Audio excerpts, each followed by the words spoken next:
Logging can be a dangerous job, but for the most part, if you know what you're doing, it's pretty uneventful, as long as everything goes according to plan.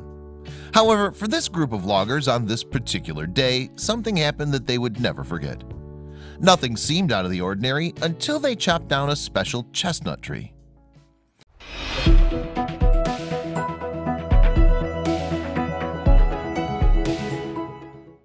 As the loggers of Georgia Craft Company began preparing an enormous chestnut tree to be chopped down, they followed all the necessary steps to a T. When they cut down the first section, everything seemed normal.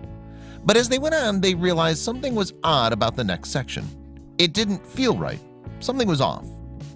The section felt way too light. They instantly knew something was different about it. It must be hollow, they thought. It turns out they were right. And what was inside was seriously surprising. The year was 1980, and the place was Jasper, Georgia. This town is now famous among locals for this mysterious discovery and the story behind it, as it's truly one of a kind. Jasper, Georgia is also home to American chestnut trees, which are fast-growing and known for their sturdy lumber.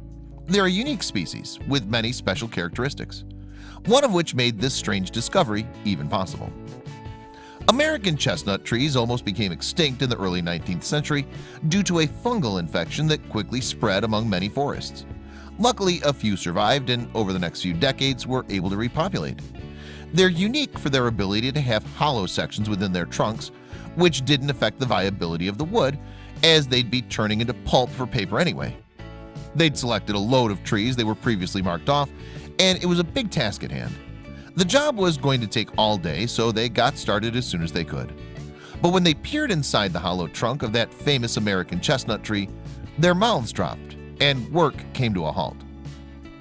They couldn't believe their eyes, and as soon as they did a little research, they couldn't believe their ears either. Staring back at them was some sort of creature, with the most intense expression they'd ever seen. A mixture of terror and anger sprawled across its face, leaving the men to wonder what had happened.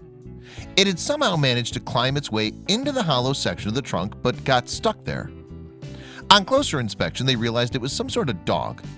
The canine teeth and exposed feet were clues that solved the mystery, but one thing they still couldn't figure out. They knew they didn't want to continue to cut up the log because the discovery would be worth a pretty penny. They weren't sure how this even happened, so they decided to find someone who could investigate further. After finishing the rest of the job, they loaded up the log and went in search of an expert. A year after the amazing discovery, the loggers finally found an organization that would know what to do with it.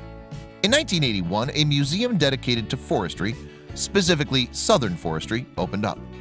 The Southern forestry world was the perfect place for this unique piece, as they showcased many interesting and historically relevant pieces.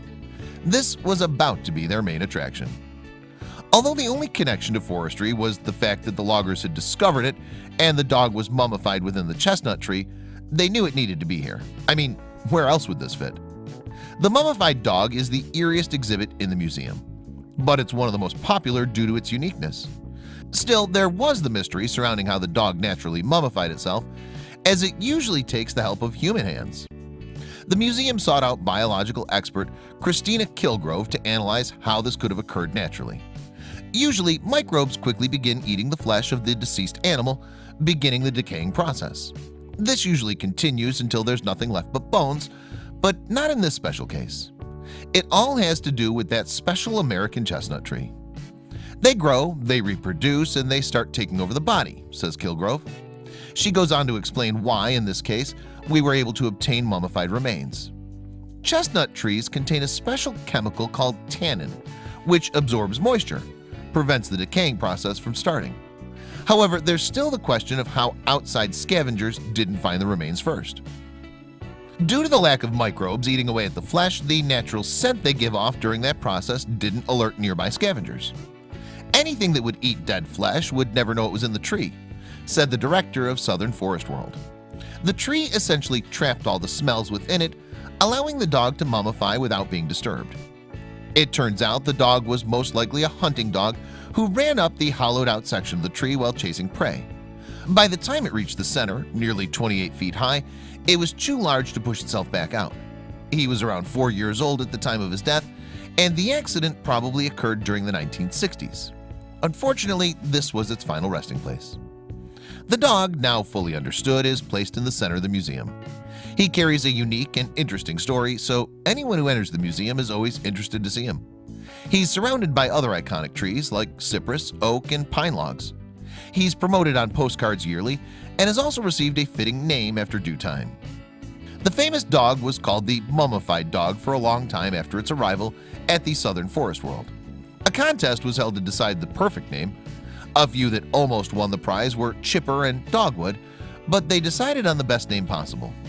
In 2002, he finally got a name, and it was perfect. Meet Stucky.